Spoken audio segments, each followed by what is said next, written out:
Waa Jino, jinka haddaad maqasheen. Jinku wuxuu maqlay hal kelmad, deedna 99 kelmadood buu ku daraa. Waa dayuus.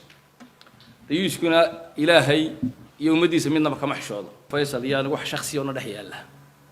Ma jiraan. Laakiin waxaan dareemayaa Faysal si guud inuu hagardaamo ugu yahay amba dib u dhac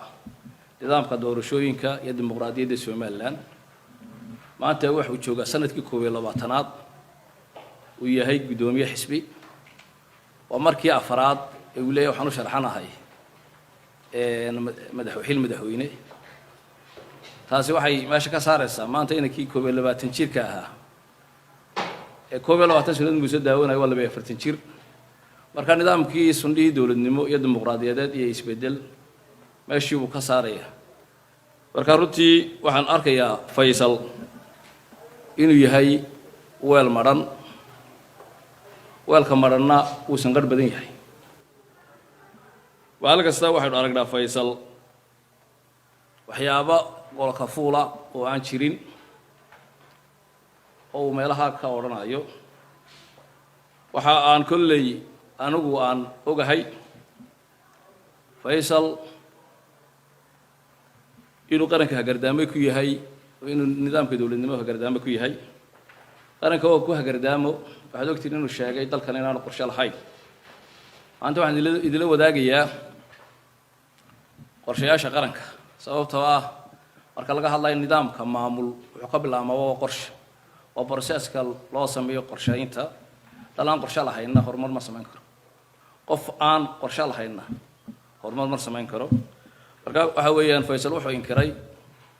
qorshaha qaranka ee koobaad ee Soomaaliland qorshii 2012 2016 Faysal wuxuu dafiray uu ma jiro wad ogtihiin qorshihii labaad ee qaranka oo ah 2017 ilaa 2022 Faysal wuxuu dafiray uu waxba kama jiraan hiraalka ama visionka Soomaaliland ee 2030 wad arkaysaan dhamaantiin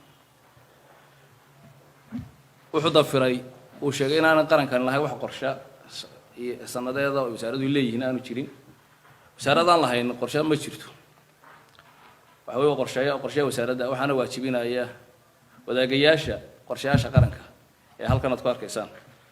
marka waxaan doonayaa horta inaan ummadda Soomaaliland biyaamiyo Faysal horta waa kaas waxa kale uu sheegay inaanay jirin wax qabad ummadana loo qabtay kolley waxa jira wax qabad guud oo dawladdu soo saarto bil kastaba laakiin waxaan sheegaynaa inuu jiro nidaam iyo system ay dawladdu ay isugu gudbiso wasaarad kasta waxay leedahay wax qabadkayga ay u gudbiso qaranka saddexda qorshe ee sanadkii 2018 wax qabad ee 2018 19 iyo 2020 marka waxaan doonayaa in horta uu bayaamiyo Faysal waxaan isku haynaa oo qodobadaas iyo nidaamka doorasho ee dimuqraadiyadda Soomaaliland uu dib u dhac ku yahay maanta wuxuu maray halkii Maxamed Siyaad Barre taagnaa Maxamed Siyaad Barre 12 sanadood buu kaga tagay dawladda Soomaaliya Faysal maanta haddii uu hor taagan yahay dadku waxay isweydiinayaan maxay Maxamed Siyaad Barre u bedelay Maxamed Siyaad Barre loo bedelay waxaan aaminsanahay maanta hadduu joogi lahaa positionkii Maxamed Siyaad Barre diyaarada iyo kaarayaal bii lagu duqeeyay isagoo inuu sameyn lahaa sidoo xil jecel yahay uu doonayay inaan dadka uga hor dhaqaaqin waxaan markaa leeyahay Faysal ummadda islaamka iyo ummadda Soomaaliyeed iyo ummadda Soomaaliland waxaan jecelahay inaad ka deyso beenta iyo laba wajiileynta aad maalin kasta ummadda la hor taagan tahay taas waa bayaamin qodobka inaan jecelahay inaan iska bari yeelo eedaha uu Faysal soo jeediyay ee uu igu eedeynay inaan musuqmaasuqan ku kacay horta Faysal kuma cusba inuu eedeeyo mas'uuliyiinta Soomaaliland مسؤول كستو سومالان oo jira mas'uulaan oo eedayn waa yar yahay waxaan misaal soo qaadan karaa xagga Soomaaliland madaxweyne Daahir Yaale Kaahin oo ogeeyay ilaa xasaskiis inuu gaaray waxaan misaal soo qaadan karaa madaxweynahan ka horeeyay ee afraad ee Soomaaliland wadane Axmed Maxamed Maxamuud Ziilaanyo oo markii adkeysan kari waayay ku yiri oo raxatay uf wax kale ku sheego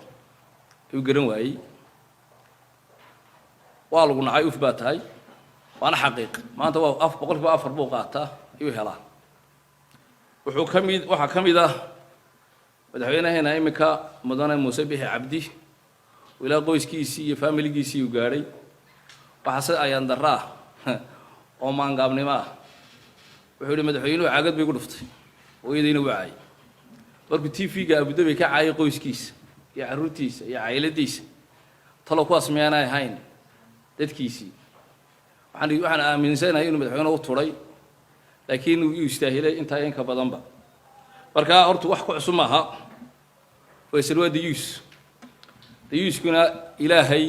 iyo ummadiisa midnaba kama xishoodo maalin kasta waxaad arkaysaan dadka kelmado laaqiya oo aan waxba ka jirin ayuu maalin kasta ummadda ku sheegaya xantuna maaha qofka inaad dabadiisa ka tiraahdo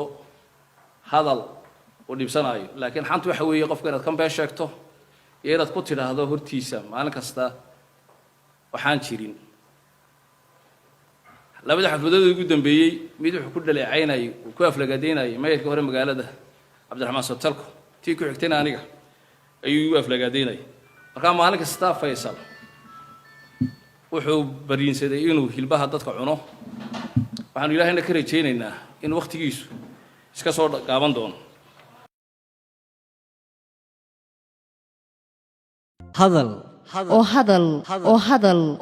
oo ku hadal bishii oo dhan $7 oo kaliya ku darso fariin kasta oo aad dirtaana waa ku bilaash haddaba si aad ugu shubato adeega kaafiye fadlan garaac xidig 8 eber 8 afargees ama xidig 2 eber 2 afargees isticmaal shabakadda ugu ballaaran geyga Soomaaliland